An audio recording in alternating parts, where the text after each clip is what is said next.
Voilà, bien-aimés dans le Seigneur, je vous salue au nom du Seigneur Jésus-Christ. Soyez les bienvenus sur ce plateau de formation de l'Église protestante évangélique de Tremblay en France. Nous sommes aujourd'hui le samedi 27 septembre 2025. Alors, je vais demander à notre bien-aimée sœur Yali de nous recommander entre les mains de notre Père céleste afin que le Saint-Esprit, l'Esprit de vérité, puisse nous diriger pendant ce moment ou cette séance de formation. Nous allons prier avec notre bien-aimée sœur Mama Yali. Prions. Dieu le Père, nous voulons ce matin te dire merci pour ton amour qui nous réunit encore ce matin devant ton saint trône. Merci de nous avoir gardés toute la nuit, d'avoir veillé sur nous et merci pour la force que tu nous donnes de pouvoir nous réunir encore pour écouter, Seigneur, ta parole qui est une lampe à nos pieds. Nous avons besoin, Seigneur, de tes instructions. Nous avons besoin de tes paroles pour marcher, Seigneur, dans ce monde où nous sommes des étrangers. Merci, Seigneur, de donner, Seigneur, les paroles qu'il faut à ton serviteur qui puisse, Seigneur, nous les communiquer et prépare nos cœurs, dispose nos cœurs afin que ces paroles puissent se trouver une bonne place dans nos cœurs et aussi de nous aider, Seigneur, à les mettre en pratique. Nous voulons être vraiment des disciples aguerris, des disciples enseignés, bien assis dans la parole. Merci, Seigneur, pour tous nos frères et sœurs qui ne sont pas encore là. Seigneur, encourage-les afin qu'ils puissent se connecter pour qu'ensemble nous puissions suivre ces enseignements qui vont nous permettre, Seigneur, de marcher dans tes voies. Merci encore. C'est au nom de Jésus que j'ai prié. Amen. Amen, amen, amen. Merci beaucoup notre bien-aimée sœur Yali, Mama Yali, d'avoir prié. Et je vais partager, attendez, je vais afficher un document, je vais partager mon écran. Alors, voilà. Est-ce que vous voyez l'écran qui est affiché? Oui, oui. Oui, Oui. Très bien, très très bien. D'accord.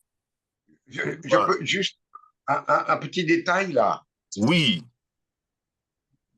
C'est pour dire à ma sœur Yali, c'est pas le Seigneur qui doit encourager les absents, c'est notre responsabilité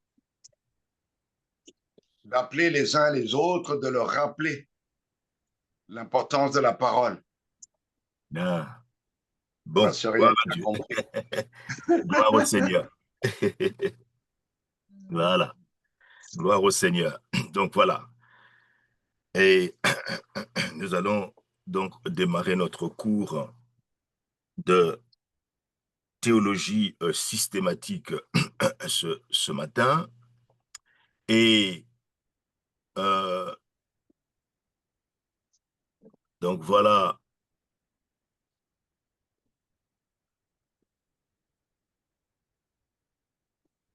le plan que nous suivrons. Alors, j'aimerais commencer par introduire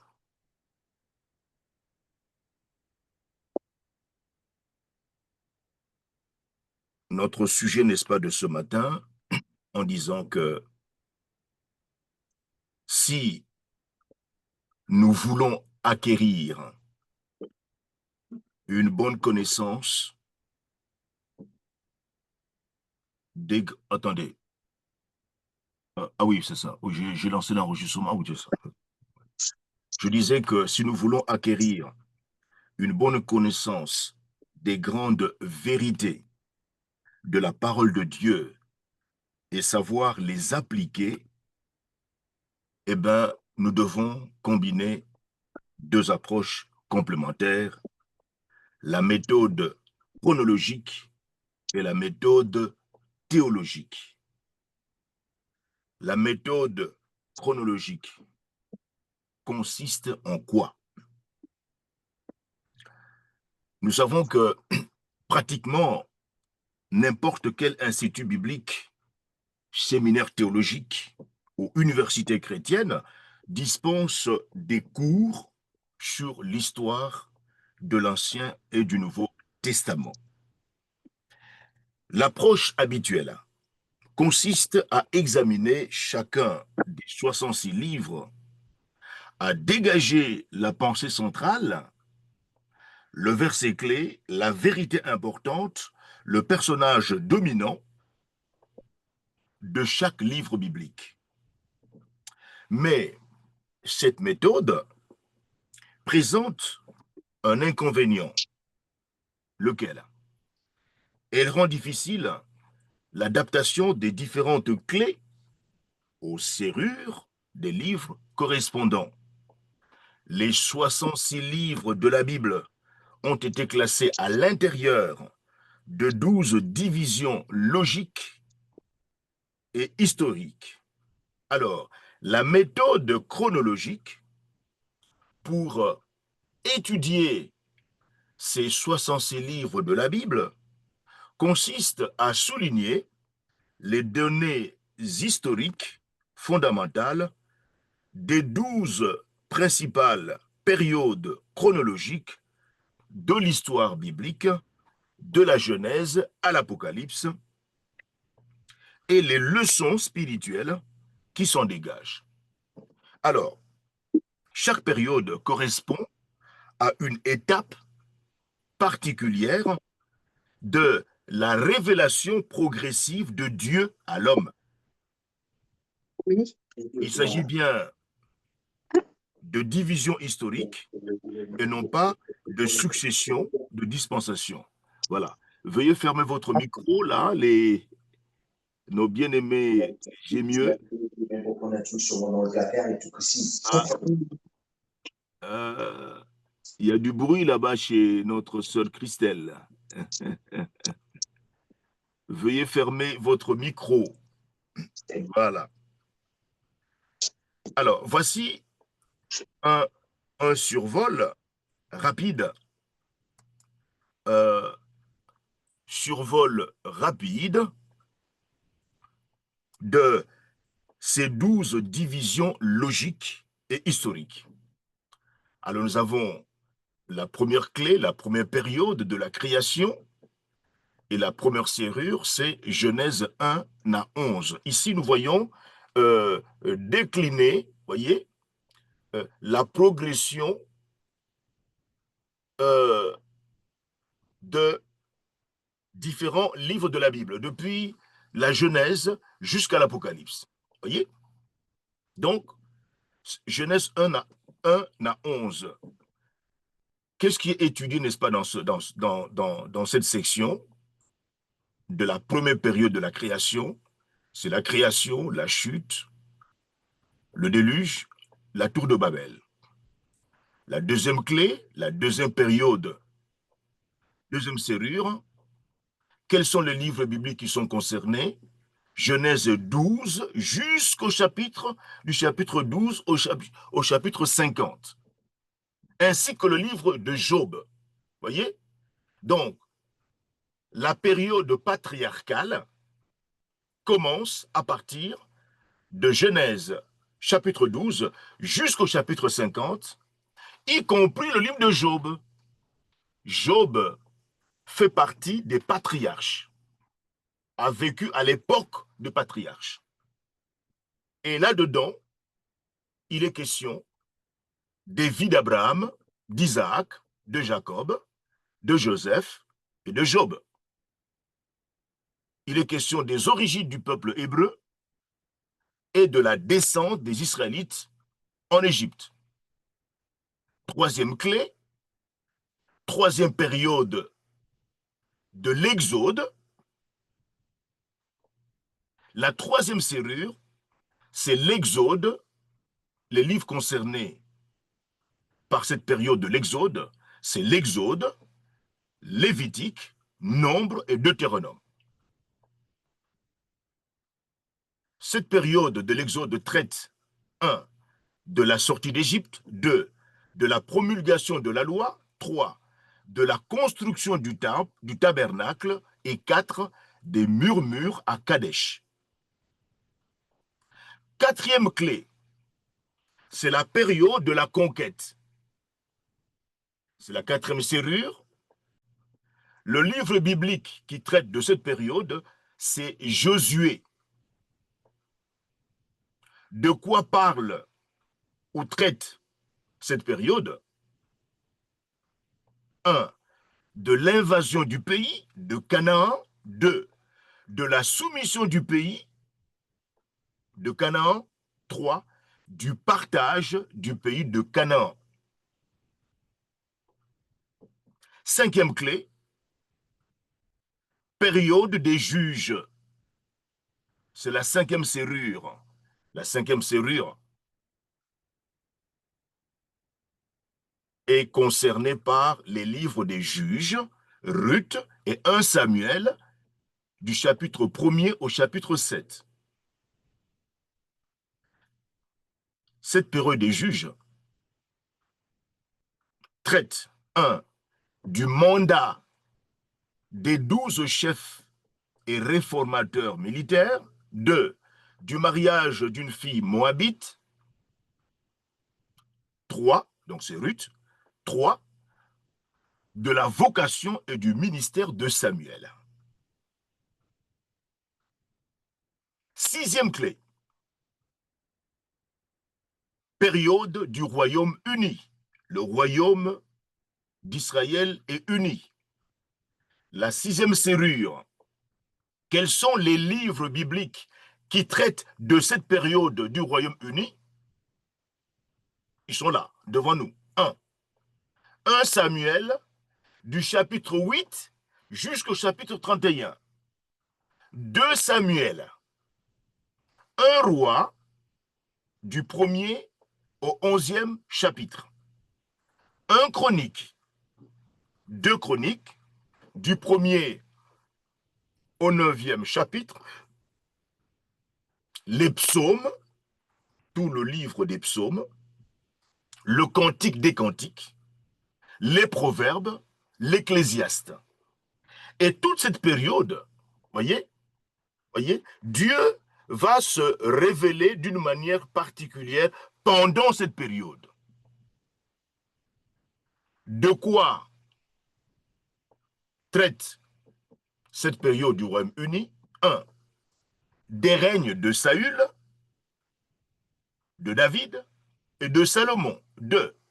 De la reconquête de l'arche et de la prise de Jérusalem. 3. De la construction du premier temple. Septième clé, c'est la période du royaume divisé ou du schisme. Vous voyez que nous sommes en train de progresser, voyez, dans la révélation. Alors, c'est la septième serrure. Quels sont les livres bibliques qui traitent de cette période du royaume divisé, royaume d'Israël divisé, ou du schisme, en royaume d'Israël nord avec 10 tribus, et royaume de Juda avec 2 tribus? Ces livres sont 1 roi, chapitre 12 jusqu'au chapitre 22. 2 rois, du 1er au 25e chapitre. 2 chroniques, du chapitre 10 au chapitre 36.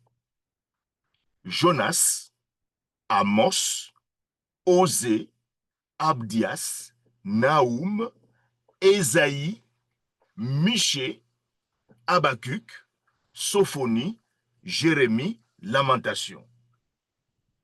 Dieu va se révéler de manière particulière pendant cette période du royaume divisé ou du schisme. De quoi sera-t-il question? 1. De la guerre civile. 2. De la prise des 10 tribus par l'Assyrie, Assyrie. 3. De la prise des 2 tribus par Babylone. 8e clé. Période de la captivité, 8e serrure. Quels sont les livres qui traitent de cette période de la captivité, qui nous donne la 8e serrure? C'est Ézéchiel et Daniel. Les 2 livres d'Ézéchiel et de Daniel. De quoi est-il question lors de cette période de la captivité? 1. Du ministère de Daniel et d'Ézéchiel. 2. De la chute de Babylone. Et 3. De l'essor de la Perse, de l'Empire perse. 9e clé, période du retour de la captivité. C'est la 9e serrure. Vous voyez, les Israélites ont été en esclavage, en déportation pendant 70 ans. Ensuite, ils sont rentrés chez eux. C'est la période du retour de la captivité. Vous voyez, après les 70 ans de l'esclavage, de la déportation. Quels sont les livres bibliques qui traitent de cette période du retour de la captivité des Israélites? 1. Le livre d'Esdras. 2. Le livre d'Esther. 3. Le livre de Néhémie. 4. Le livre d'Agé. 5. Le livre de Zacharie. Et 6. Le livre de Malachie. Tous ces livres nous présentent la révélation de Dieu pendant cette période. De quoi est-il question? 1. Du décret de Cyrus. 2. De la construction du 2e temple. 3. De la libération des Juifs de Perse. 10e clé. Période des évangiles. C'est la 10e serrure. Et les livres du Nouveau Testament qui nous présentent cette période des évangiles, c'est l'évangile de Matthieu, l'évangile de Marc, l'évangile de Luc et l'évangile de Jean, les 4 évangiles.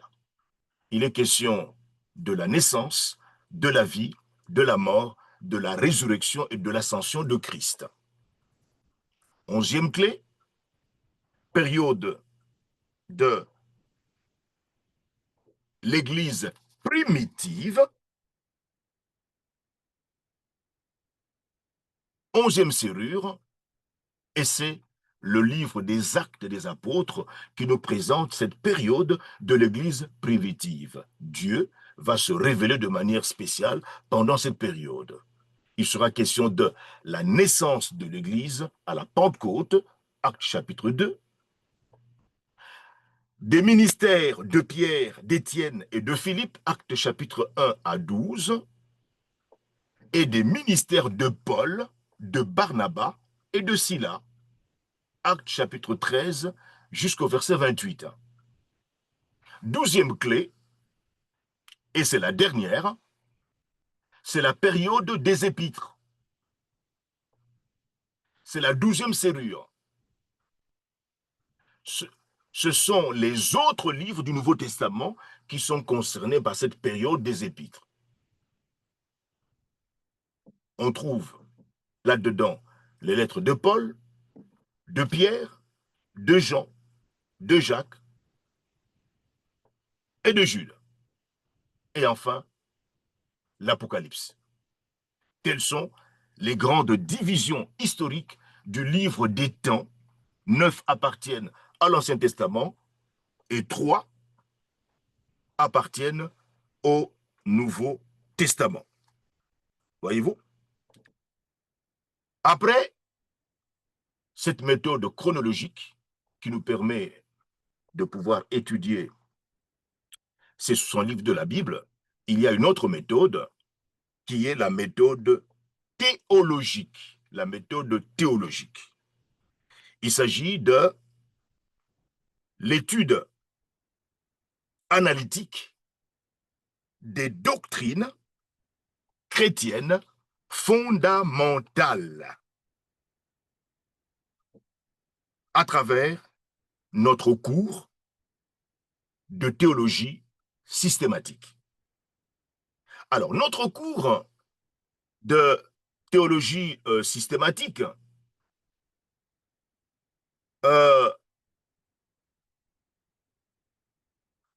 veut être, premièrement, biblique.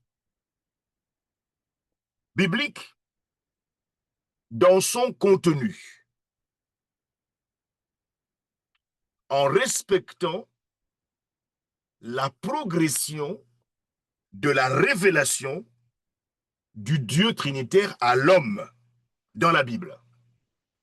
Nous venons de voir par cette chronologie, voyez, de quelle manière cette progression de la révélation s'est faite à travers les 66 livres de la Bible. Donc, notre cours de théologie systématique veut être fondamentalement biblique dans son contenu.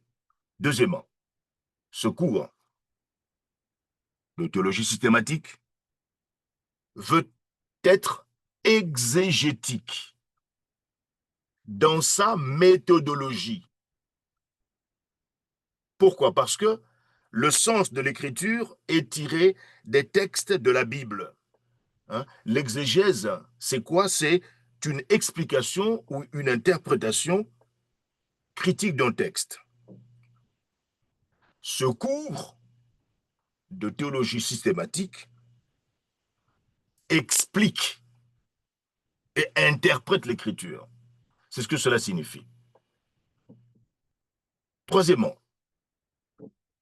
ce cours de théologie systématique veut être systématique, un cours systématique. Cela signifie quoi?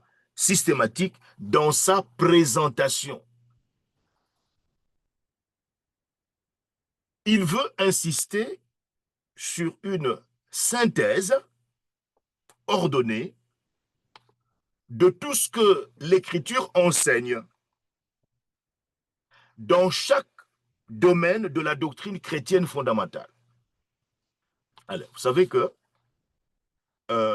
il y a une différence entre un résumé d'un document et une synthèse du même document. Un résumé d'un document, c'est la réduction formelle d'un texte qui conserverait les plus importantes de ces idées. Alors que la synthèse d'un document n'est pas un résumé du document, ni une dissertation, mais plutôt la réduction du document en insistant sur les points forts et les idées principales pour les structurer, les analyser dans un tout cohérent. Donc, ce cours de théologie systématique veut effectivement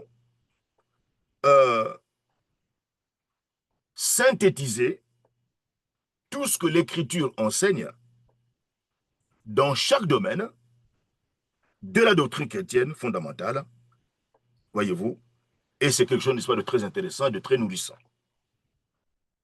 Quatrièmement, ce cours de théologie systématique veut être global. Global dans son étendue,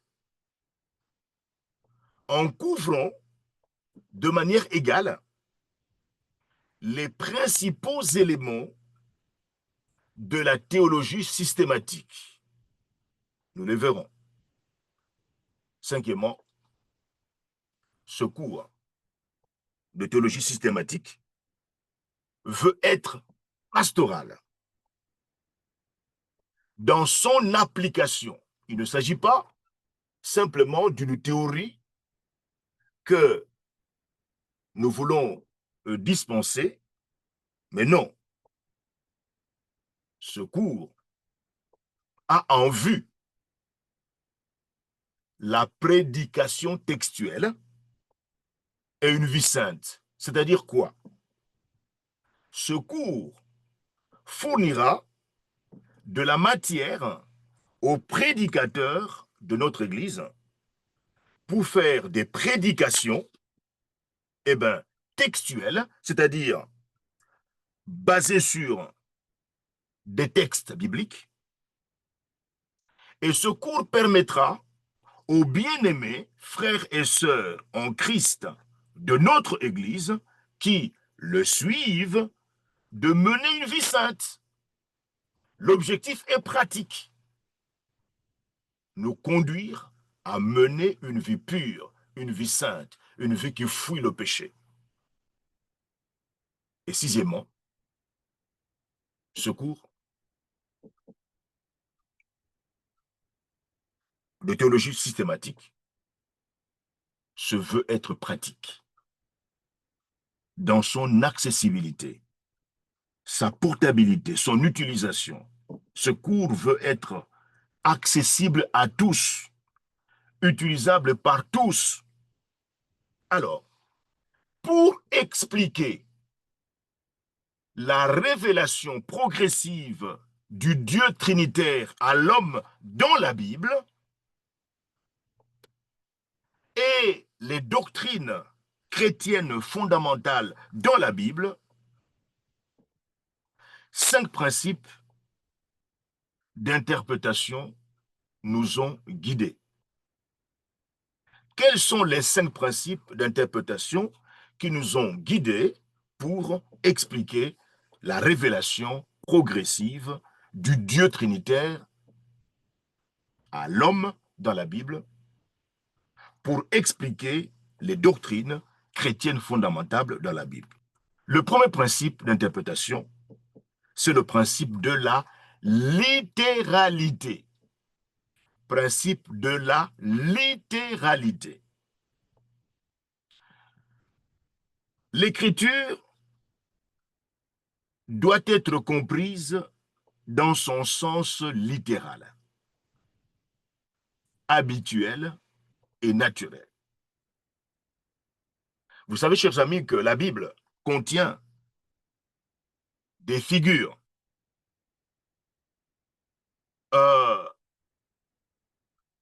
qui sont de l'ordre de l'art de parler. La Bible contient des symboles.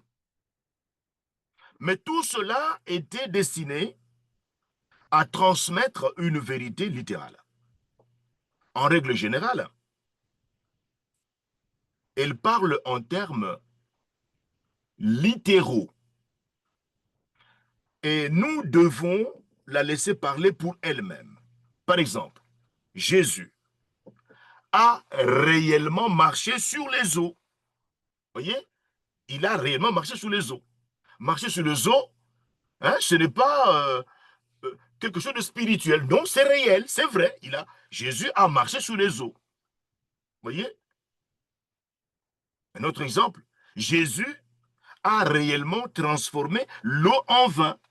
Ce n'était pas spirituel. Ah, à Canaan, Jésus avait pris de l'eau spirituelle. Non, c'était de l'eau.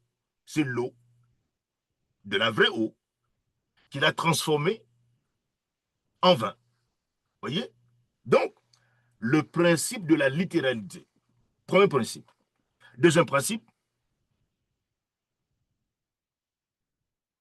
c'est le principe du contexte historique. Il faut interpréter un passage biblique dans son contexte historique.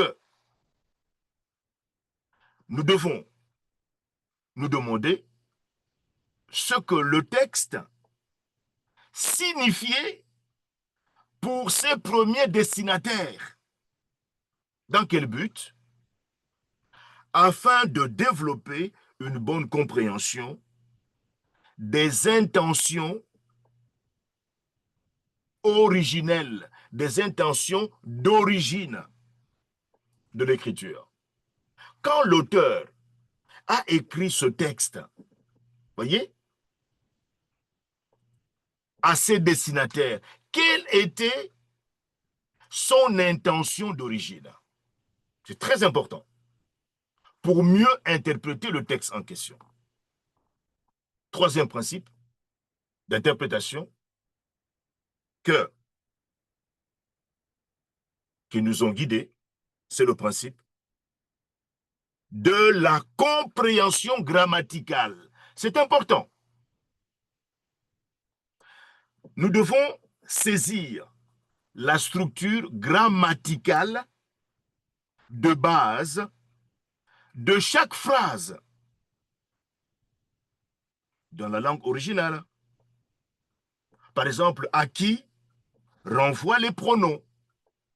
Voyez, dans ce passage, quel est le temps du verbe principal? De telles questions, très simples, éclaircissent immédiatement le sens du texte. Exemple, Jean 3,16.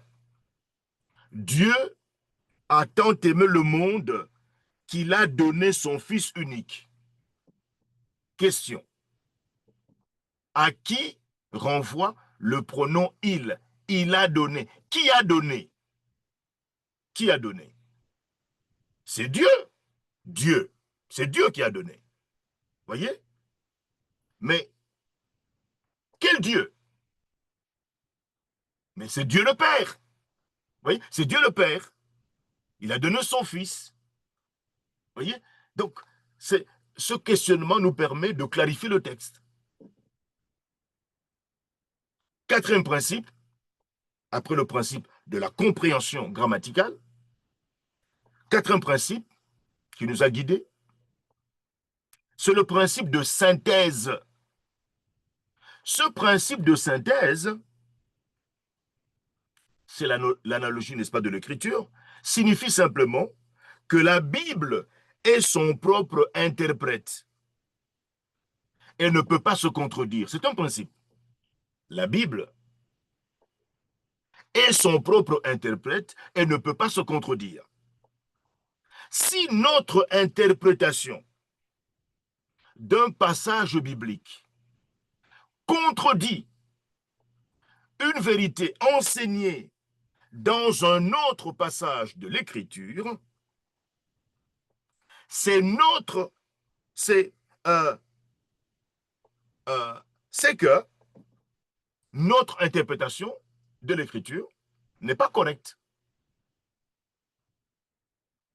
Nous devons comparer l'Écriture à l'Écriture pour découvrir sa véritable signification.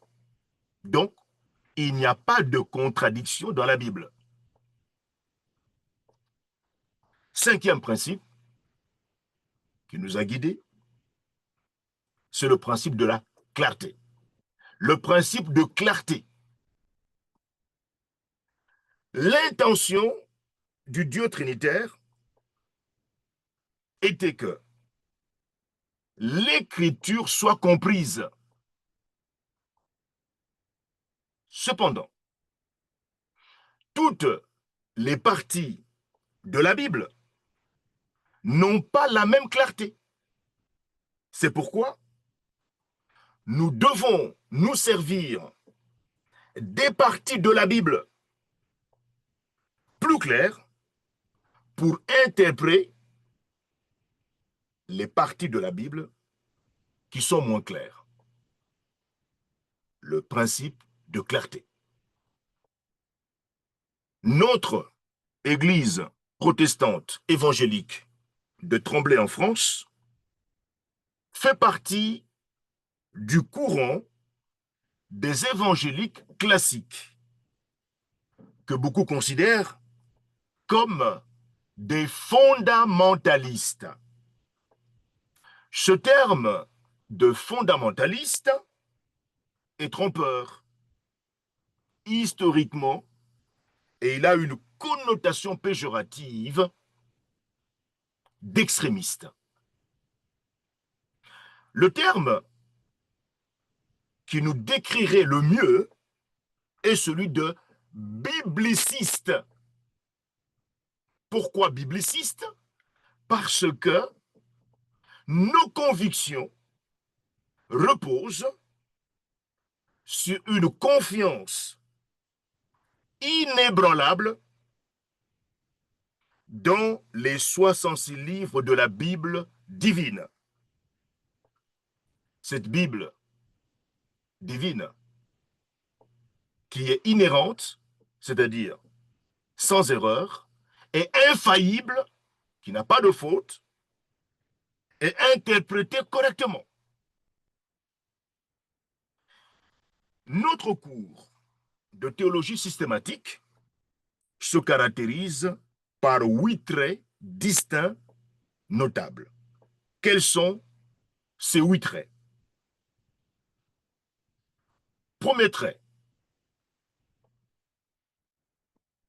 notre cours de théologie systématique se caractérise par une approche de l'écriture qui présuppose, qui suppose avant et affirme, premièrement, l'existence éternelle du Dieu Tout-Puissant. C'est-à-dire que, dès le départ, d'emblée, nous croyons que le Dieu Tout-Puissant existe d'éternité en éternité. Deuxièmement, nous présupposons et nous affirmons sa révélation, la révélation du Dieu Tout-Puissant, progressive écrite. Ce Dieu Tout-Puissant, dont l'existence est éternelle, s'est révélé progressivement. Et cette révélation a été écrite, a été contenue dans les 66 livres du canon de l'écriture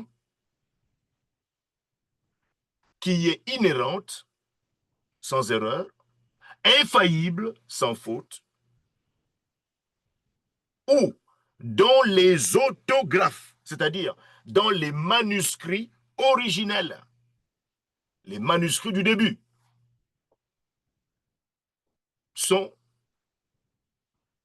sans erreur, infaillibles. Voyez-vous, c'est important. Ce sont là des vérités de base. Deuxième caractéristique, notre cours de théologie systématique se caractérise par une affirmation d'une création récente, c'est-à-dire d'une terre jeune et d'un déluge à l'échelle planétaire.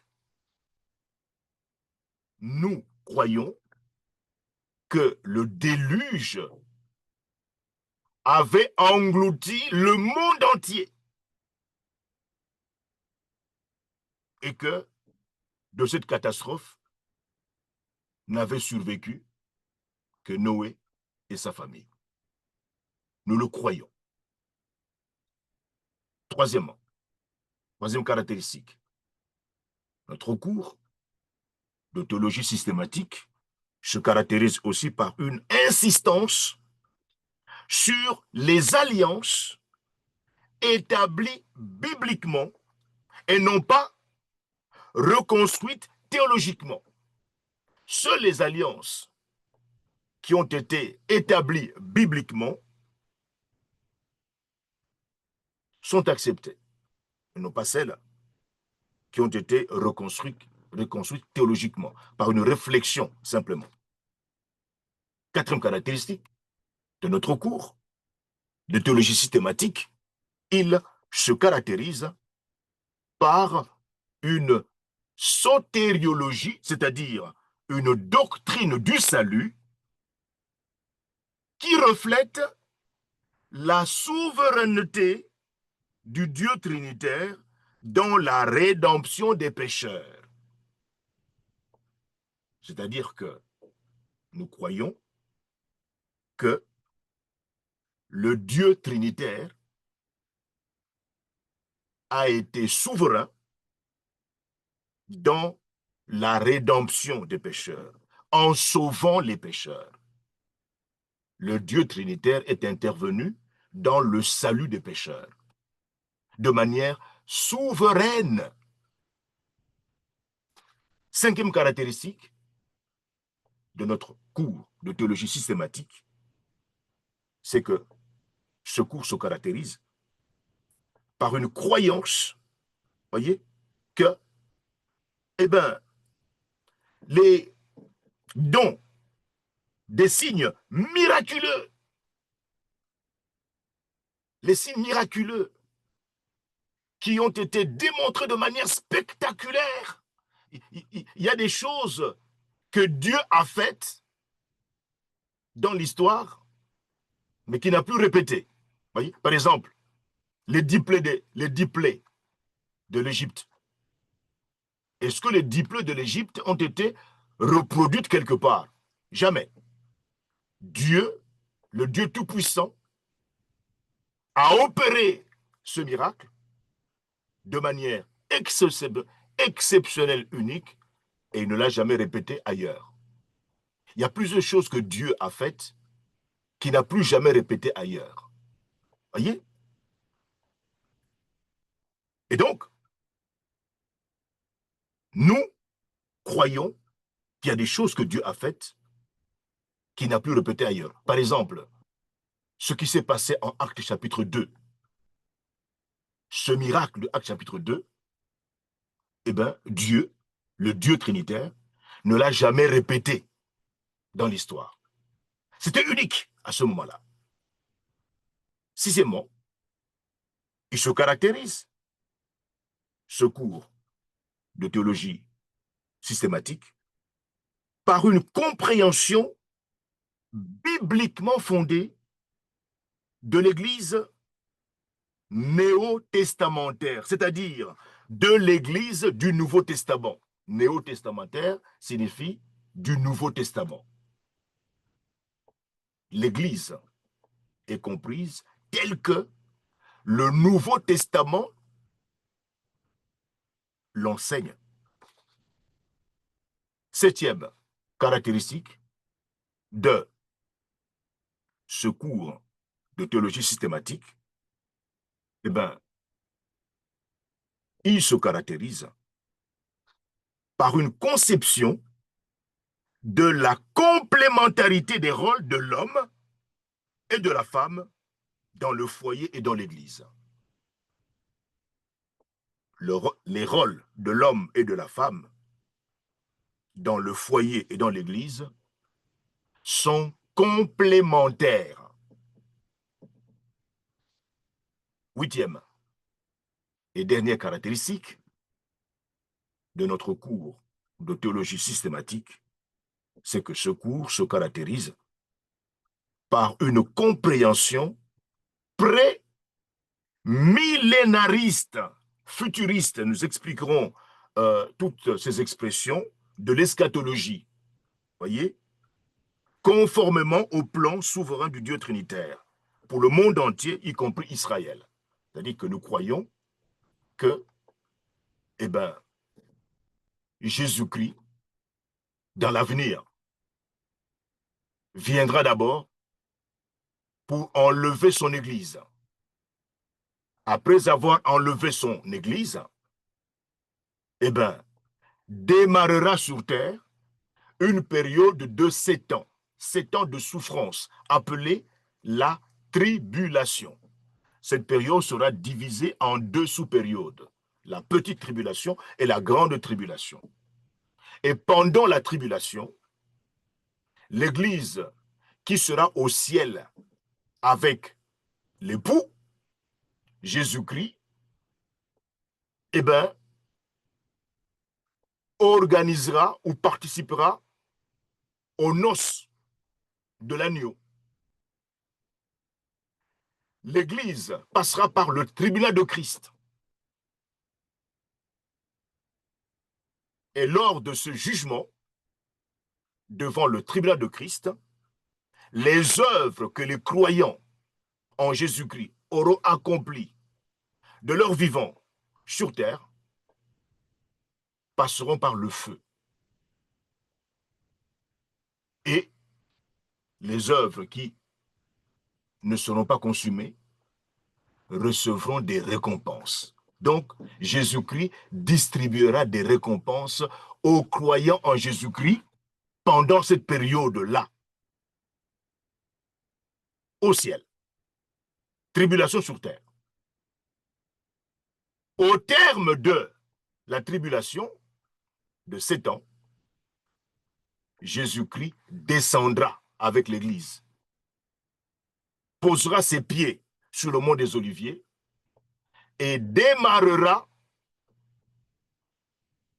son royaume millénaire, dont la capitale sera Jérusalem.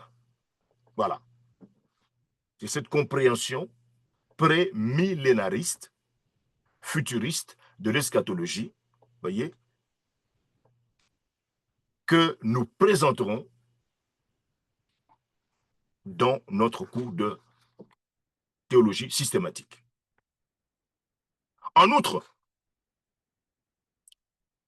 de nombreuses références bibliographiques permettront évidemment à celles et ceux qui suivront ce cours de théologie systématique de poursuivre leurs études au-delà de notre cours. Donc ce cours, évidemment, de théologie systématique vise les prédicateurs dans notre église locale, les enseignants, les chrétiens de notre église locale, qui désirent comprendre l'écriture dans sa totalité.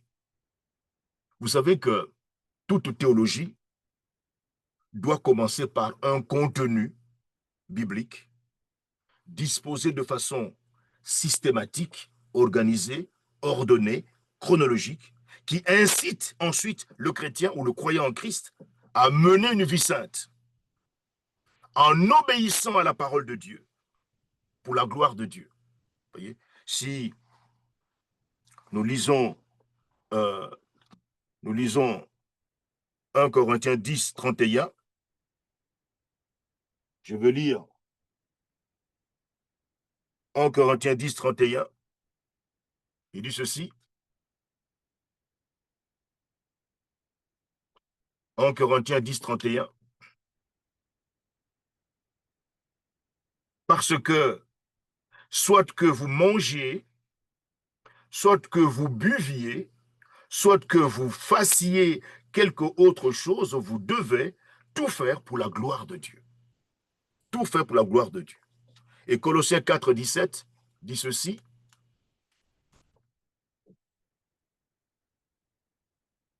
Colossiens 4, 17.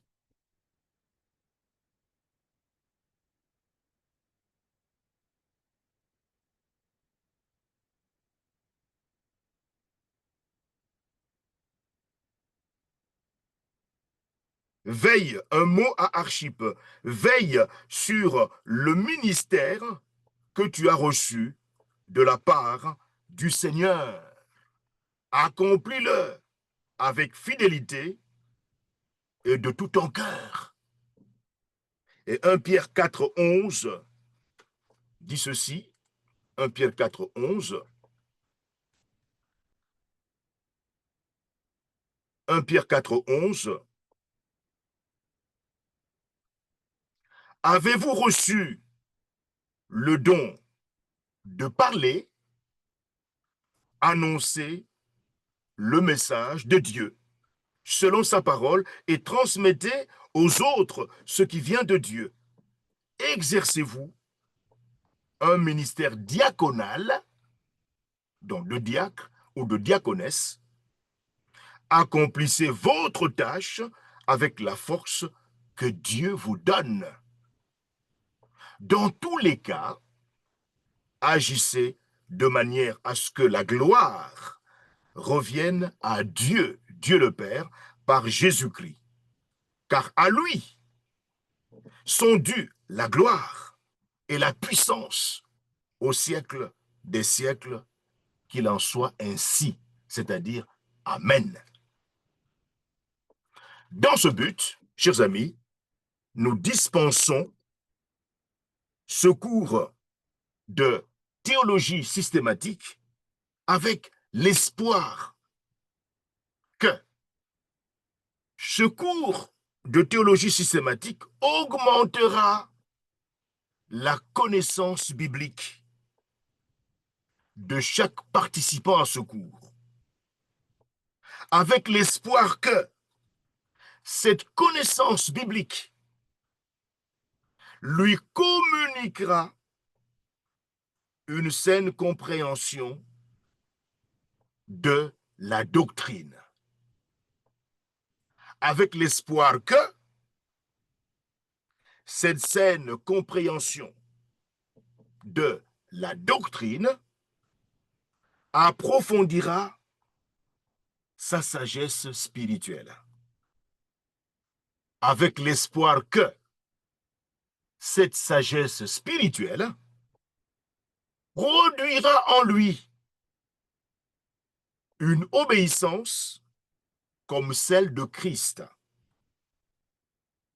et avec l'espoir que cette obéissance comme celle de Christ améliorera sa sainte façon d'adorer le Dieu trinitaire. Nous accompagnons ce cours de théologie systématique de la prière suivante que nous trouvons en Éphésiens chapitre 1er, du verset 17 au verset 21. Ce que je demande, c'est que le Dieu de notre Seigneur Jésus-Christ, le Père qui possède toute gloire, vous donne l'esprit de sagesse et de pénétration spirituelle pour que vous puissiez sonder ces mystères afin d'arriver à mieux le connaître. Qu'il vous accorde une pleine lumière et qu'il augmente l'acuité de votre vision spirituelle, afin que vous compreniez en quoi consiste l'espérance vivante à laquelle vous avez été appelés et que vous sachiez quelle merveille vous êtes en droit d'attendre, car inépuisable est la richesse du glorieux héritage que Dieu le Père réserve à ceux qui lui appartiennent. Que vous preniez conscience de l'étendue incommensurable du pouvoir dont il dispose en faveur de nous qui plaçons notre confiance en lui. C'est la même puissance que celle qu'il a déployée en ressuscitant le Christ d'entre les morts et en lui donnant sa place à sa droite dans les mondes célestes. C'est là que le Christ règne à présent, élevé par Dieu le Père, bien au-dessus de toutes les autorités, toutes les puissances, toutes les dominations et toutes les souverainetés. Dieu le Père lui a donné un titre qui surpasse toutes les dignités pouvant être attribuées dans les mondes présents et futur. Amen. Alors, chers amis, après cette introduction préliminaire, nous allons maintenant attaquer l'introduction à la théologie systématique. Je voulais d'abord faire une petite pause et puis vous demander si vous avez des questions d'éclaircissement sur un point que vous n'avez pas bien compris dans cette introduction, avant d'attaquer de ces mots préliminaires, avant d'attaquer notre introduction à la théologie systématique. Alors, est-ce qu'il y a des questions? S'il y a des questions, ouvrez votre micro, posez-la. S'il n'y en a pas, nous allons continuer. Est-ce qu'il y a des questions?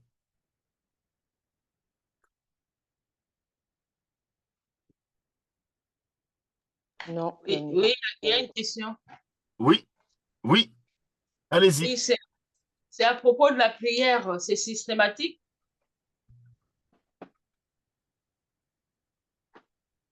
Si la prière est systématique. Oui, cette prière-là que tu viens de lire sur Éphésiens, est-ce que c'est comme ça qu'on doit le faire systématiquement? Oui, nous pouvons la faire, oui, nous pouvons la faire, oui, pour demander à notre Père Céleste de pouvoir nous accorder toutes les bénédictions dont il est question, n'est-ce pas, dans cette prière. Il Oui. faut formuler, il faut lire comme ça ou bien formuler avec nos propres mots? Nous pouvons lire. Ce n'est pas mauvais de lire. Comme nous pouvons aussi formuler avec nos propres mots, voyez, en la disséquant, en développant différents aspects, n'est-ce pas, du contenu, n'est-ce pas, de cette prière. Les différents aspects peuvent servir d'adoration du Dieu trinitaire, voyez, d'adoration de Jésus-Christ, voyez, d'adoration du Père. Voilà, donc nous pouvons la prendre sous différents angles. Autre question? Voilà, de clarification, tout est clair? Ce Yali, tout est clair? Oui, c'est bon pour moi. D'accord. Frère Jean-Albert, tout est clair? Oui, tout à fait, mais j'aimerais avoir la trame que tu as présentée au début, avec les séquençages de la Bible. Je ne sais pas si tu nous avais déjà envoyé ou pas. Oui, vous trouverez cela, n'est-ce pas, dans le fascicule. Souvenez-vous du fascicule que vous aviez eu autrefois. Vous vous souvenez? Non. Vous aviez reçu un fascicule. Ah, ok, d'accord. Jetez un œil dans ce fascicule et vous retrouverez ces informations dedans. Voilà, donc vous avez le fascicule qui vous présente cette chronologie, cette chronologie que je vous ai présentée ici sous l'écran. Et si on l'a plus? Ah, si vous ne l'avez plus, voilà, d'accord. D'accord. C'est une question pour ceux qui ne l'ont plus. Ouais. D'accord. Après, on peut l'avoir en ligne. Hein. Tu n'es pas obligé Oui, d'imprimer. je mettrai ça, n'est-ce pas, dans le groupe de l'Église. Ouais, dans le document. Dans le document et dans le groupe document. D'accord. Merci. Merci. Alors, d'autres questions de clarification? Frère Théo, c'est clair là? Tu suis? Frère Théo? Oui, je suis, mais pour l'instant, c'est lourd, hein. C'est Donc, lourd, hein? c'est lourd. Il faudra un petit moment de lecture, beaucoup de lecture pour éclaircir un peu D'accord. les choses. Ouais, ouais. D'accord. Mais je suis. Très bien, très, très bien, très bien. Donc, notez, hein, n'hésitez pas, n'est-ce pas, de noter, par exemple, un point qui a été présenté, notez sur un bout de papier ce point et puis poser la question. Je reviendrai là-dessus pour expliciter, n'est-ce pas, les choses. Voilà. Très bien. Alors, voilà. Notre frère, est-ce que notre frère Jean-Baptiste, les choses sont claires pour toi aussi? Jean-Baptiste? Je ne suis pas. Notre sœur Bernadette. Oui, Ah bon, oui, oui, Jean-Baptiste. C'est clair? mais il faudra revoir partie par partie pour mieux D'accord. enregistrer la Très chose. bien. Très, très bien. Très bien. Notre sœur Bernadette. Ça va là? Tu suis? Ça va? Tu suis? Oh, je suis là, mais on est à l'université, hein, c'est lourd. C'est lourd, hein? Ben, Ça, ce n'est plus l'école maternelle. Ça, maintenant, je- c'est l'université, c'est lourd. Ah bon, je vais doucement. Sœur Oui. Françoise, tu suis là, sœur Françoise? Je vais très doucement. Je ne vais pas courir. Oui, je suis, mais c'est vrai, c'est lourd aussi pour moi. Oui, Mais oui. bon, je vais relire après ce que tu vas mettre dans le groupe pour D'accord, essayer d'accord. de comprendre. Très Si bien. s'il y a des choses que je n'ai pas bien compris, bon, je vais essayer de prendre, de relever les questions et te Exact. répondre après. Très bien. Très, très bien. Très bien. Très, très bien. Voilà. Notre sœur, alors, notre... euh, ok, ok, ok. Voilà.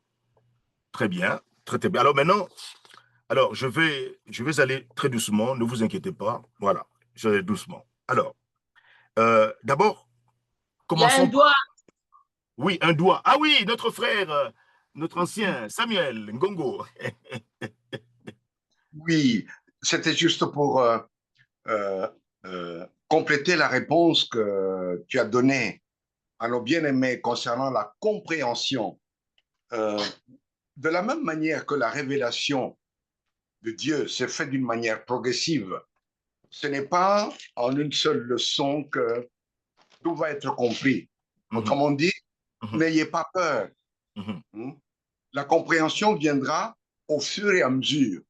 Et puis, n'ayez pas l'impression que parce que dès cette première leçon, vous n'avez pas tout compris, donc vous êtes, permettez-moi l'expression, vous n'êtes que à moitié chrétien ou un quart ou un autre. Non. Vous verrez que, j'utilise ce mot, c'est agréable de connaître la parole de Dieu au fur et à mesure, et plus on le connaît, plus on s'attache à lui, et plus on s'attache à lui, plus on découvre que Dieu est bon, il est réel.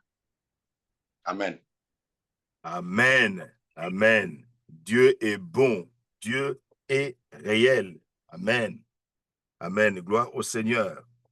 Gloire au Seigneur. Donc, effectivement, hein, ce n'est pas en une seule fois que nous comprenons, n'est-ce pas, les choses. Nous allons voir que Dieu, le Dieu trinitaire, s'est révélé progressivement à l'homme dans la Bible. Voyez, ce n'est pas d'un coup. Par exemple, l'enseignement sous la Trinité. Ben, Dieu dans la Bible ne s'est pas présenté du coup comme étant un Dieu trinitaire. Voyez, l'enseignement sur la Trinité a été clairement présenté par Jésus-Christ dans le Nouveau Testament. Voyez, dans le Nouveau Testament. Voilà. Et, mais dans l'Ancien Testament, Dieu s'est révélé, nous verrons cela, de manière progressive. Voyez? Alors, qu'est-ce que la théologie? Donc, nous commençons par, comme le document que vous avez vu, que vous avez devant vous, s'intitule, donc, premier chapitre, prolégomène, introduction à la théologie systématique. Alors, nous allons expliquer tous ces mots qui semblent un peu compliqués. Qu'est-ce que la théologie? On a parlé de théologie. Qu'est-ce que c'est que la théologie? D'abord, euh, le terme prolégomène, qui est là en rouge, là, ça paraît bizarre. Prolégomène. Prolégomène. Ça signifie quoi, prolégomène? Hein? Prolégomène. Prolégomène, eh bien, est formé de deux mots, pro, qui signifie devant ou avant, et légo, qui signifie dire. Vous voyez, deux mots grecs. L'association des deux mots a donc le sens de dire d'avance ou dire d'emblée. Donc, les prolégomènes, ce sont des choses qu'on dit, des choses préliminaires qu'on dit avant les choses principales. Les premières choses, n'est-ce pas, qu'on rapporte. Et ce chapitre de prolégomène sert de prologue, d'introduction, d'exposé préliminaire. Voyez, qui introduit, qui définit le contenu central de l'œuvre qui va suivre. Et ces commentaires préliminaires, c'est-à-dire du début, du commencement, vont inclure des hypothèses de travail, des définitions, une méthodologie, des buts. Et ces commentaires vont poser le décor qui vont nous permettre de comprendre le contenu qui va suivre. Dans le cas présent, les prolégomènes se présentent sous la forme de réponses à une série de questions significatives. Toutes ces questions, voyez, que nous avons devant nous, vont nous servir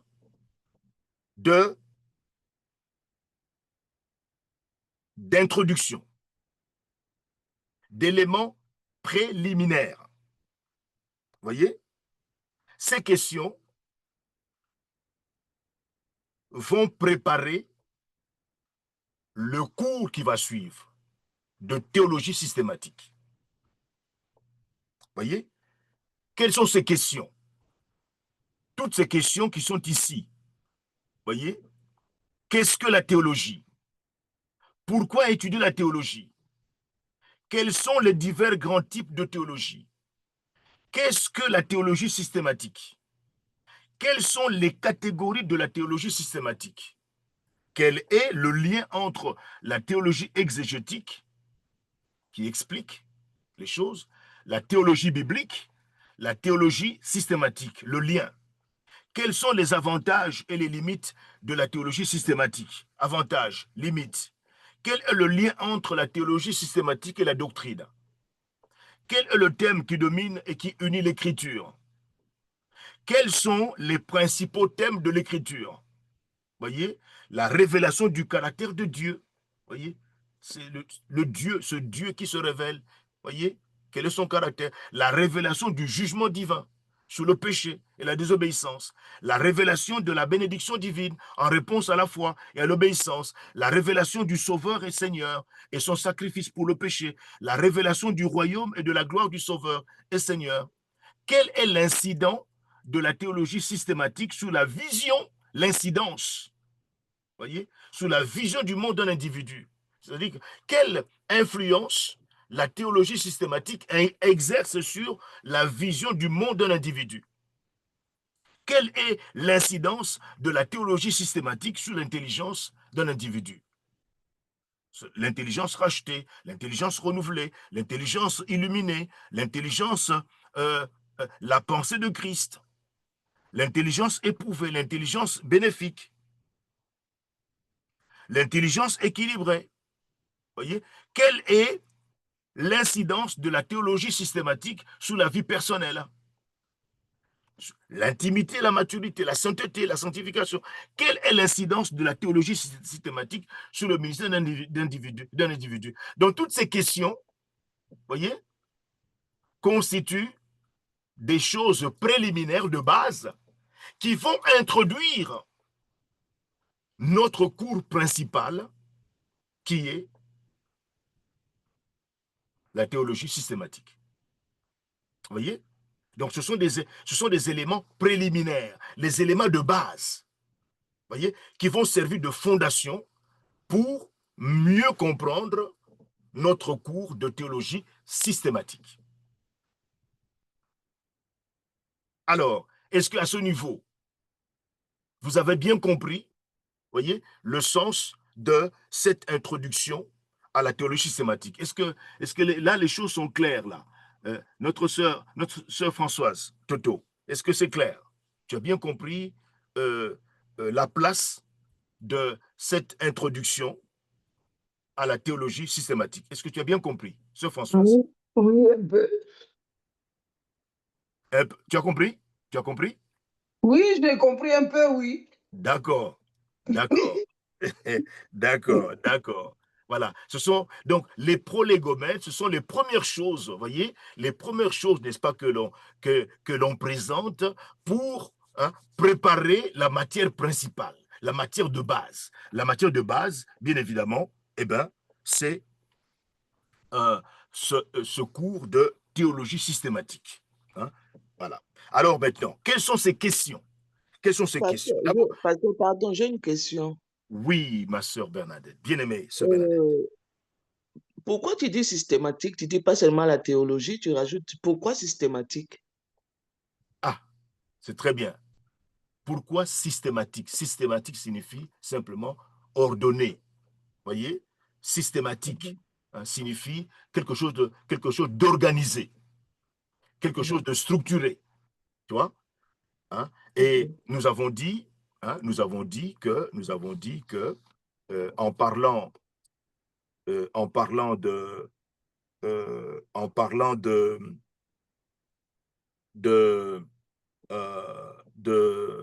la méthode théologique, hein, nous avons dit que la méthode théologique, c'est une étude analytique des doctrines chrétiennes fondamentales.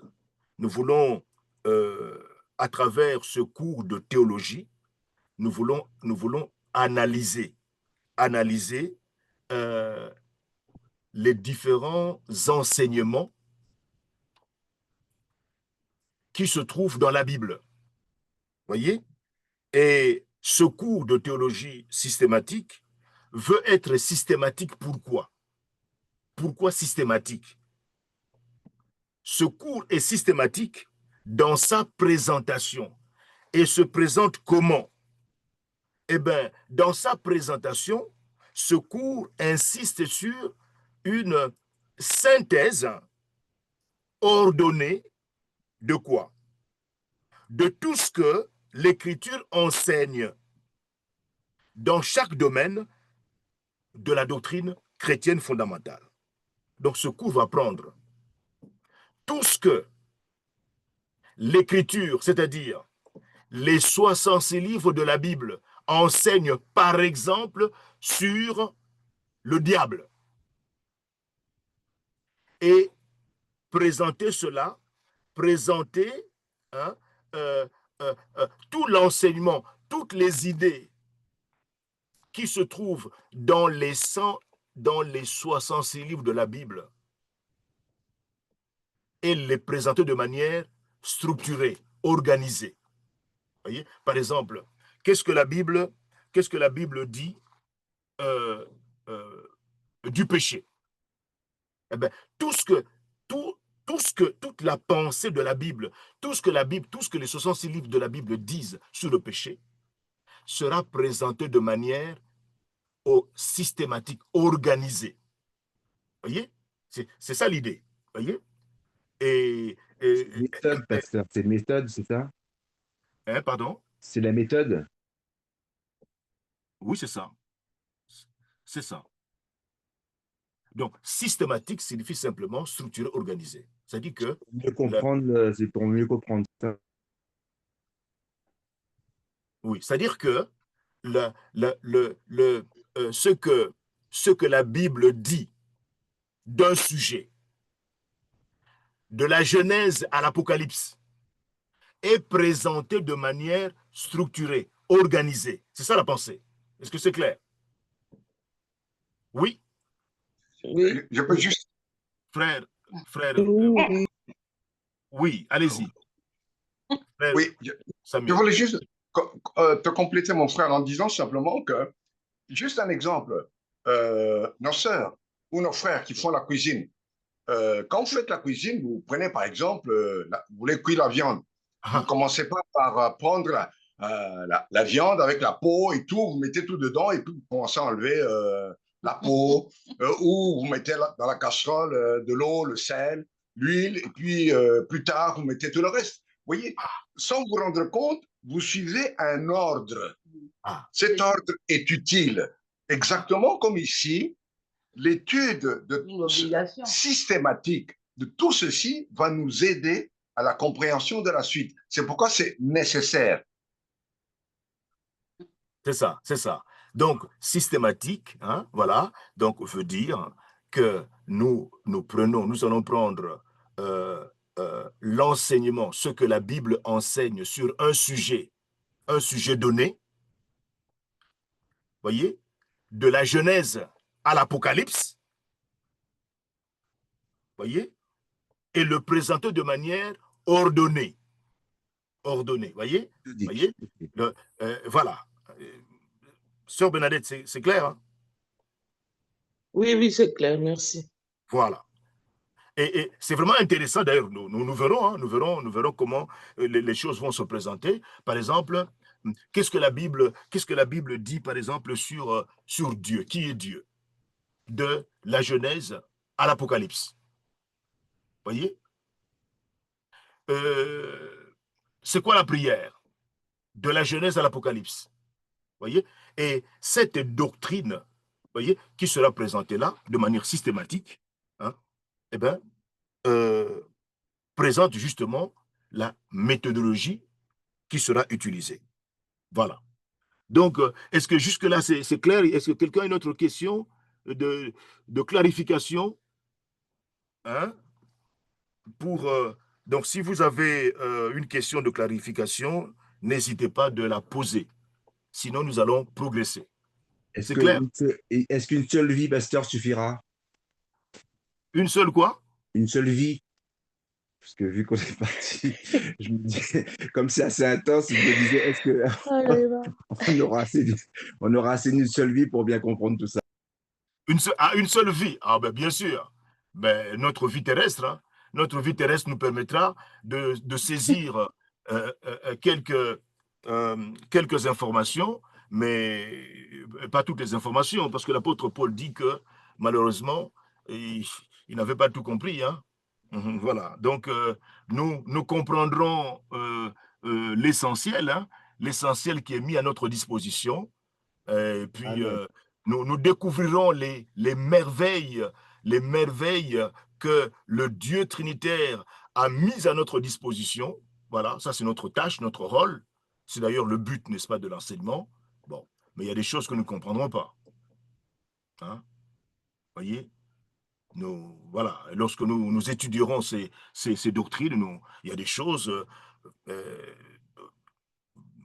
voilà, auxquelles nous ne donnerons pas de réponse. Par exemple, je donne une chose, par exemple, l'origine du mal. Voilà, l'origine du mal, comment dans un ciel pur avait surgi le mal dans le cœur de Lucifer, qui fut un ange agréable, une créature, belle créature, hein, Lucifer. Hein. Lucifer, un ange, le maestro, le dirigeant de la grande chorale universelle. Mais comment le péché a surgi de son cœur? Eh bien, Henri Blocher, le doyen de la faculté de Vaux-sur-Seine, notre ancien doyen disait qualifier cela, n'est-ce pas, de mystère opaque. mystère opaque. C'est un mystère. L'irruption du mal dans le cœur de Lucifer est un mystère opaque. Un mystère, c'est une vérité qui était cachée dans l'Ancien Testament et qui a été révélée dans le Nouveau Testament. Celui-là, hélas, n'a pas été révélé. Lorsque nous verrons le Dieu Trinitaire au ciel, ben, nous lui poserons cette première question. Voilà, hein, pour vous mettre l'eau à la bouche, hein, pour répondre à notre frère Jean. Il n'y aura même plus de questions. Hein. En attendant, à nous les choses révélées. Voilà, c'est ça, c'est ça, c'est ça. Voilà. Alors, donc, la première question, voyez, la première question de ces prolégomènes, c'est la définition de la théologie. Qu'est-ce que la théologie? Qu'est-ce que la théologie? Alors, le vocable théologie ou le terme théologie vient du grec théos, qui signifie Dieu. Voyez? Et de logia. Logia signifie mot, parole, discours. Et ce n'est pas un terme spécifiquement chrétien. Le verbe grec théolego désigne l'acte de parler d'un Dieu. Tandis que le substantif ou le nom théologos s'applique à la personne qui s'implique dans la théologéo. Vous voyez? C'est-à-dire un théologien, théologéo, un théologien. Donc, l'adjectif théologikos décrit quelque chose de théologique. Le mot théologia signifie une parole au sujet de Dieu. Donc, littéralement, la théologie. Alors, tous ces termes étaient utilisés dans des contextes religieux païens de nombreux siècles avant le Nouveau Testament.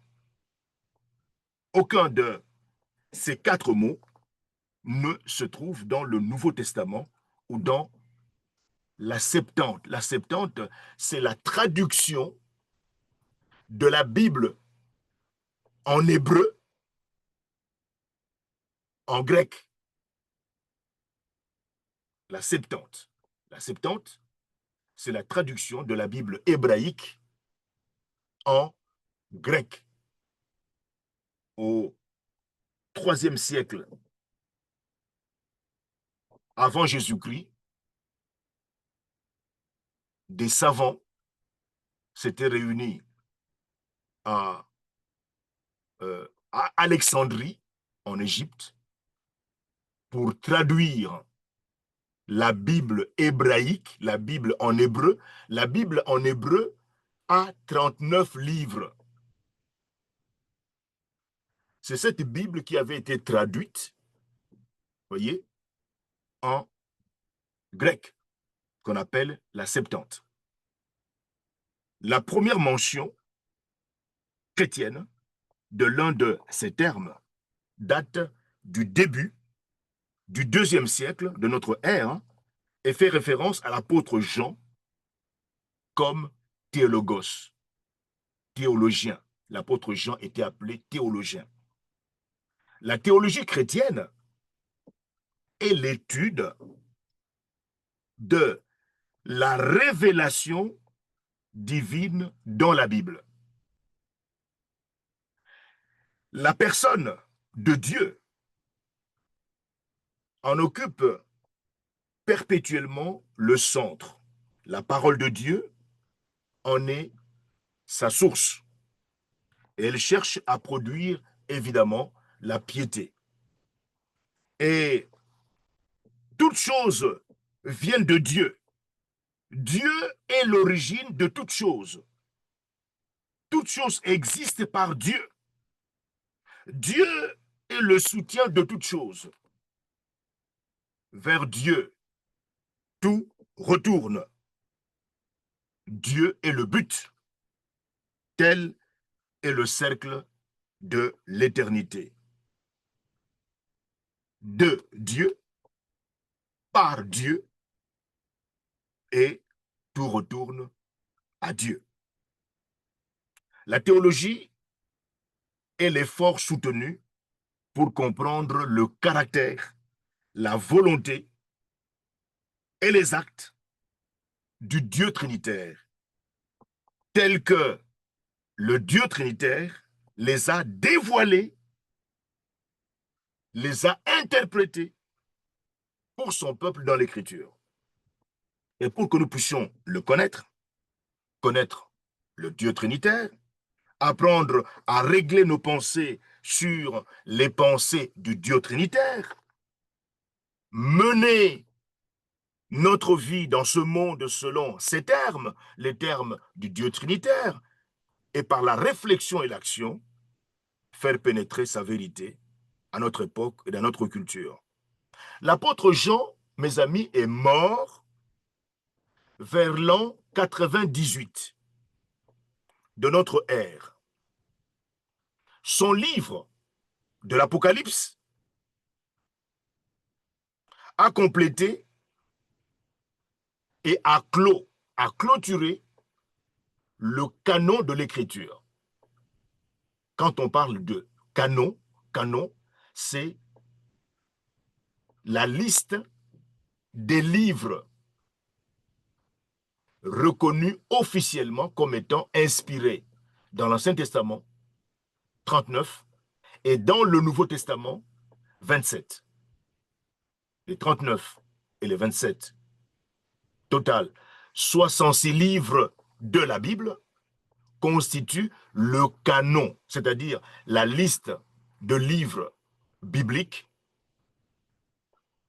inspirés qui forment la Bible. Et donc, il n'a pas fallu attendre longtemps avant que les générations suivantes se mettent à écrire sur le thème de la vérité biblique, la vérité de la Bible, la vérité scripturaire. Et parmi les auteurs les plus importants, voyez, et leurs ouvrages qui ont écrit sur la vérité de la Bible,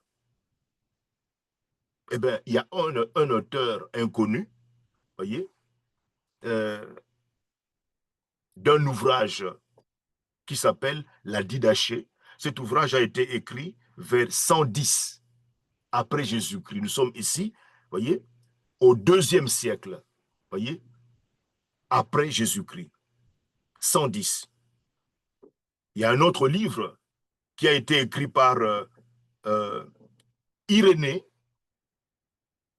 entre 120 et 202, voyez, qui s'appelle Démonstration de l'enseignement apostolique. Voyez, il y a différents ouvrages très intéressants, voyez, qui parlent déjà de la vérité, n'est-ce pas, de la Bible.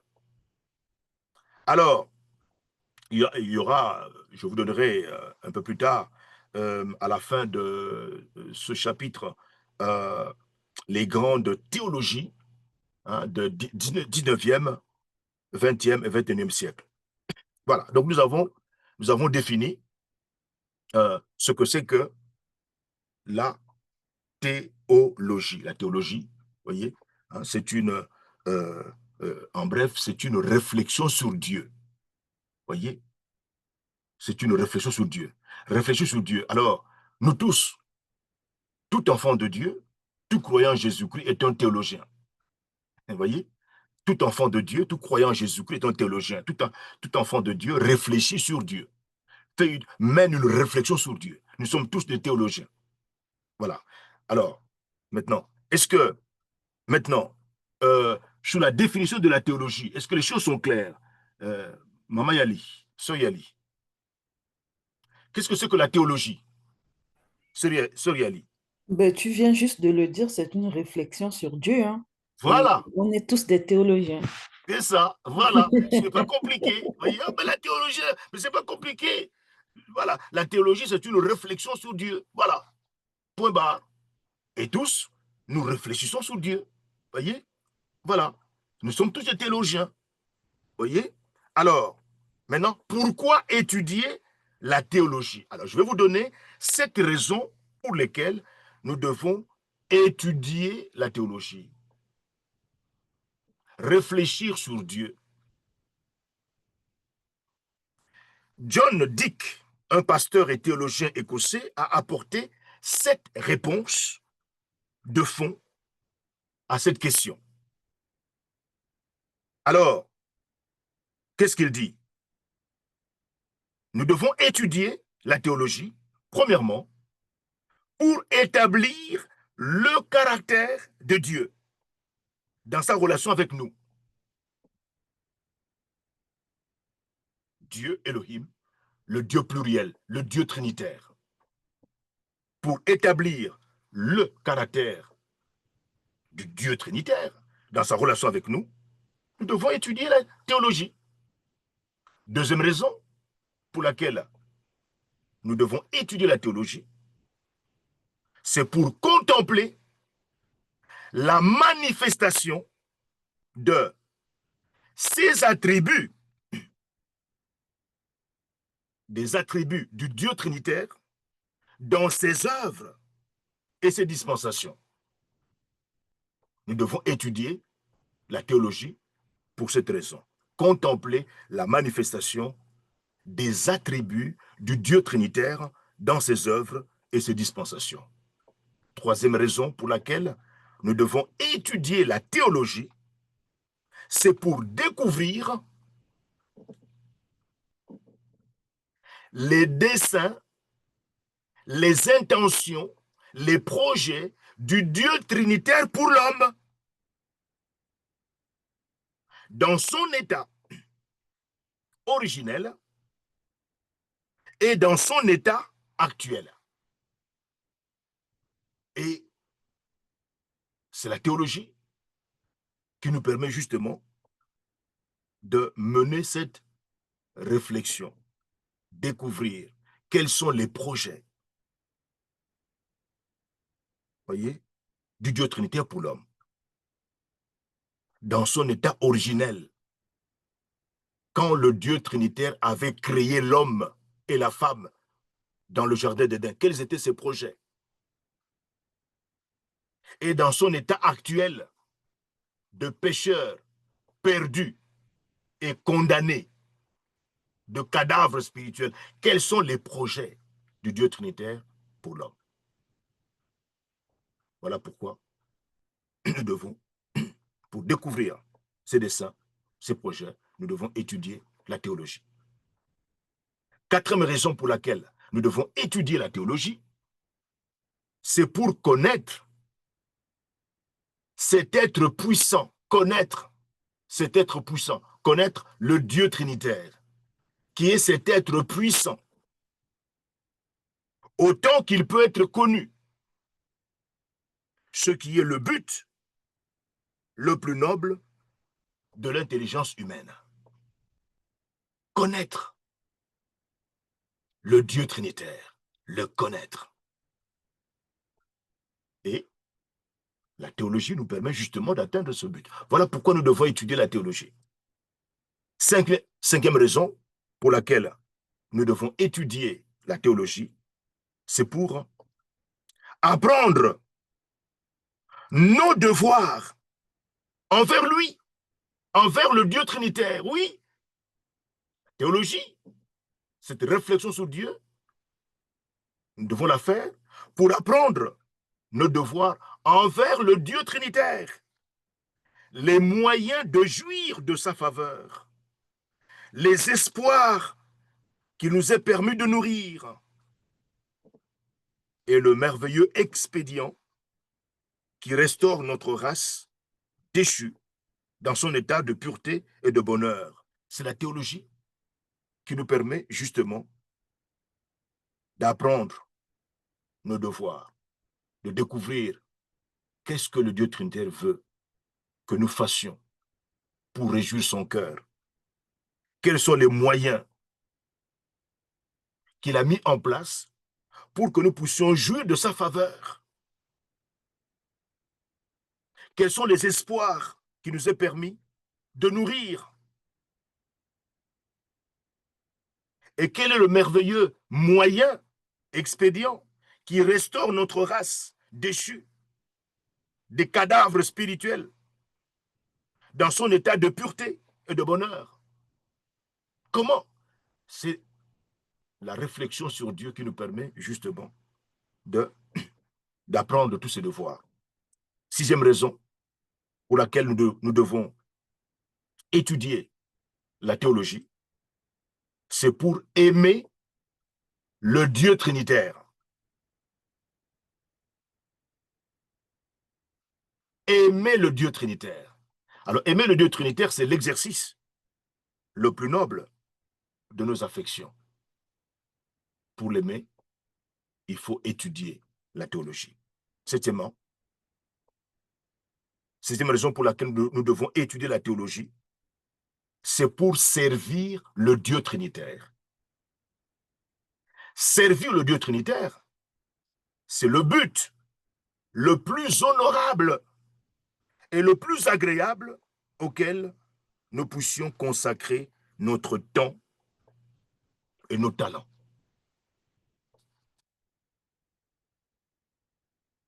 Servir le Dieu trinitaire. Alors, est-ce que nous avons des questions sur les raisons pour lesquelles nous devons étudier la théologie? Question de clarification. Est-ce que ces points sont clairs? Quelles sont les raisons pour lesquelles nous devons étudier la théologie? Est-ce qu'il y a des questions? Ouvrez votre micro. Oui, pasteur. Oui, notre sœur Yali. Quand tu disais connaître ces êtres puissants, ces êtres, tu parles de qui? Parce que c'est au pluriel, je veux savoir. Ah, pour connaître cet être puissant. Cet être. Tu as dit cet être, parce que moi j'ai écrit c'est au pluriel, je me dis. Non. Okay. Oui, cet être puissant, et j'ai expliqué en disant que cet être puissant, c'est le Dieu trinitaire. D'accord, ok. Voilà. Hein, c'est pour, nous devons étudier la théologie pour connaître cet être puissant, c'est-à-dire le Dieu trinitaire. Ok, merci. Hein, dans la mesure où il peut être connu, voyez, hein, et connaître le Dieu trinitaire, cet être puissant, c'est le but le plus noble de l'intelligence humaine. Voyez, je réfléchis pour connaître le Dieu trinitaire. Eh bien, se livrer à un tel exercice, eh bien, c'est l'exercice le plus noble de l'intelligence humaine. Réfléchir, nous devons réfléchir.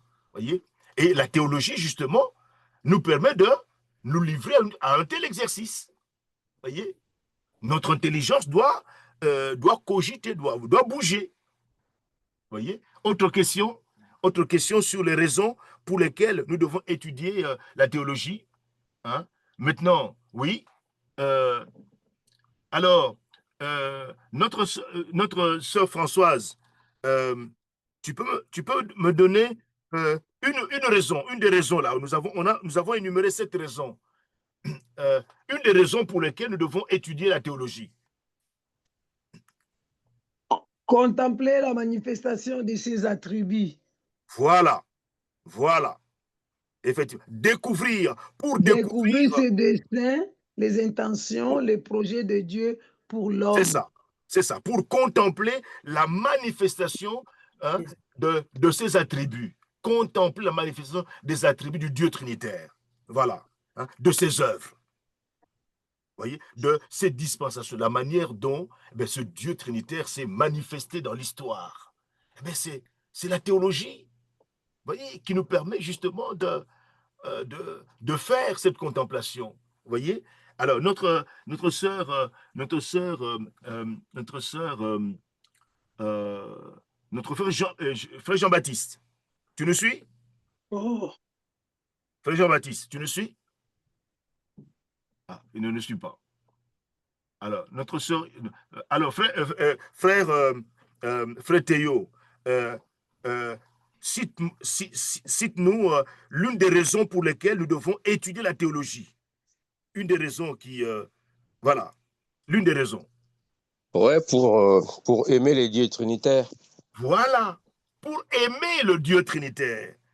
Voyez, aimer le Dieu trinitaire, c'est l'exercice le plus noble de nos affections en tant que croyants en Jésus-Christ. Hein? Alors, l'une des raisons pour lesquelles nous devons étudier la théologie, notre frère Jean-Albert. Moi, j'ai aimé le point 3 qui dit découvrir les esseins, les projets de Dieu pour l'homme. Et ça m'a ramené tout de suite à Romains 8, 28 qui dit que nous savons du reste que toute chose concourt au bien de ceux qui aiment Dieu. Il y a une petite virgule qui dit de ceux qui sont appelés selon son dessein. Et ça m'a fait tilt voilà, quand j'ai vu ce point numéro 3. Très bien, très bien, très bien. Nous devons étudier la théologie pour découvrir les desseins, les intentions, les projets du Dieu trinitaire pour l'homme. Voyez, dans son état originel au jardin d'Éden. Quel était le projet du Dieu trinitaire en créant l'homme et la femme dans le jardin d'Éden? Et dans son état actuel, en tant que cadavre spirituel, quels sont les projets du Dieu trinitaire? Est-ce que le Dieu trinitaire veut que le cadavre spirituel soit expédié en enfer? Est-ce que c'est son désir? Non, non. Son désir, c'est son salut. Vous voyez? Mais c'est la théologie qui nous permet justement de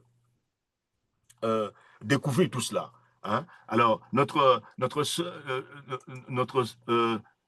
sœur Maggie,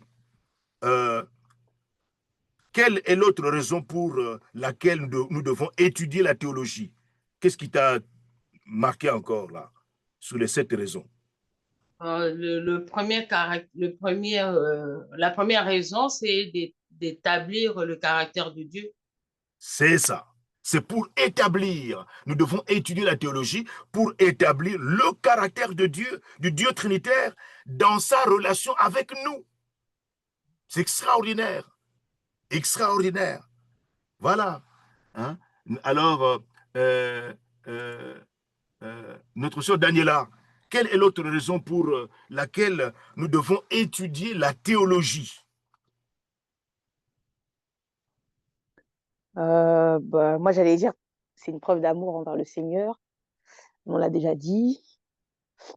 Du coup, je dirais que ça permet de... en fait, les deux que je voulais dire ont déjà été dit. De connaître le plan de Dieu pour nous. Servir Dieu. Oui, c'est ça, pour connaître le Dieu trinitaire, pour le connaître. Mais je vais dire, effectivement, être équipé pour le servir. Ça, voilà, pour le servir, pour servir le Dieu trinitaire.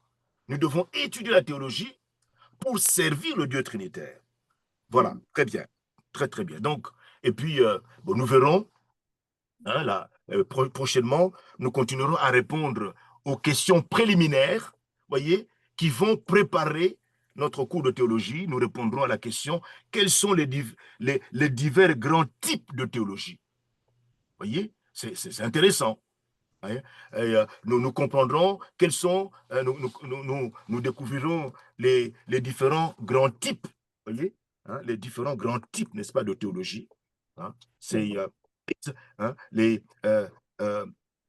diverses catégories d'études théologiques. Les grandes catégories d'études théologiques. C'est intéressant, voyez, hein, de pouvoir les catégoriser. Hein? On en parlera la fois prochaine, et puis nous définirons ce que c'est que la théologie systématique, et nous progressons de cette façon. Nous allons nous arrêter là, n'est-ce pas, pour aujourd'hui, et nous allons... Est-ce qu'il y a des questions, des clarifications? Si un point n'a pas été clair, veuillez poser votre question avant de terminer. Question de clarification? Tout est clair? Voilà. Oui, tout est clair, merci. OK. Sœur Bernadette? Oui, tout est clair, mais je n'avais pas sous mes yeux toutes les réponses. Moi, je verrais tricher. D'accord. D'accord. OK. OK. D'accord. Ben donc, je mettrai le contenu de ce que j'ai dit au début, hein, sur le document WhatsApp, hein, de l'Église. Pas de problème. Alors, donc, nous allons demander à notre bien-aimé frère Jean-Albert de remercier Dieu notre Père Céleste pour ces vérités spirituelles que nous avons apprises aujourd'hui. Nous allons prier avec notre frère Jean-Albert. Notre Père qui est aux cieux, c'est au nom de Jésus que nous nous sommes présentés ce matin devant toi, couverts du sang de ton Fils, car nous voulons être des enfants qui obéissent, des enfants qui se laissent enseigner. Nous te bénissons parce que tu es un Dieu extraordinaire et ton peuple de Tremblay en France veut s'approcher de toi encore et encore pour mieux te connaître, Père. Nous savons que tu as tant aimé le monde, que tu as donné Jésus, afin que maintenant nous qui croyons en lui, nous sommes sauvés. Nous avons un accès à la vie éternelle. Mais nous voulons te connaître encore, Seigneur, au travers de ta parole, au travers de l'enseignement prodigué par ton serviteur. Et merci d'être indulgent avec nous, parce que la tâche est difficile, elle est pour certains, ça manque un peu d'oxygène, mais nous voulons croire que le Saint-Esprit qui vit en nous nous aidera dans cette compréhension. Je veux bénir en ton nom ton peuple de Tremblay en France, afin que chacun d'entre nous puissions avoir faim et soif de toi tous les jours de notre vie. Alors loué sois-tu, parce que tu es un Dieu que nous connaissons, mais connaissons si peu. Alors montre-nous encore ta grandeur, ta majesté. Nous voulons encore, Seigneur, mon Dieu, être soupirés après toi, comme une biche auprès de coraux d'eau. Seigneur, merci pour ce que tu vas faire dans le cœur de chacun. Béni sois-tu, Seigneur, au nom de Jésus. Amen. Amen. Amen. Amen. Amen. Amen. Merci beaucoup, notre frère Jean-Albert, pour la prière. Voilà, donc, ainsi se termine cette session d'aujourd'hui. Voilà, en tout cas, que le Seigneur nous bénisse tous. Hein, nous pouvons nous saluer quand même, hein, avant de nous séparer. Hein, voilà. Bon samedi, bon week-end. Soyons à l'heure demain au culte pour recevoir notre invité. Hein? Exactement, Oui, exactement. Soyons à l'heure, voilà. Hein, donc, il y a le pasteur Michel Castano qui viendra demain. C'est l'ancien président du conseil d'administration de notre union d'église CAF. Hein, voilà, donc soyons à l'heure demain, effectivement. Soyons à l'heure demain. Que le Seigneur nous bénisse tous. Allez, Allez. Bon au week-end. revoir. Bon Soyez week-end. Au revoir. Bon week-end. Bon week-end. Amen, Bisous, amen, bisous. amen, amen. Ok, ok.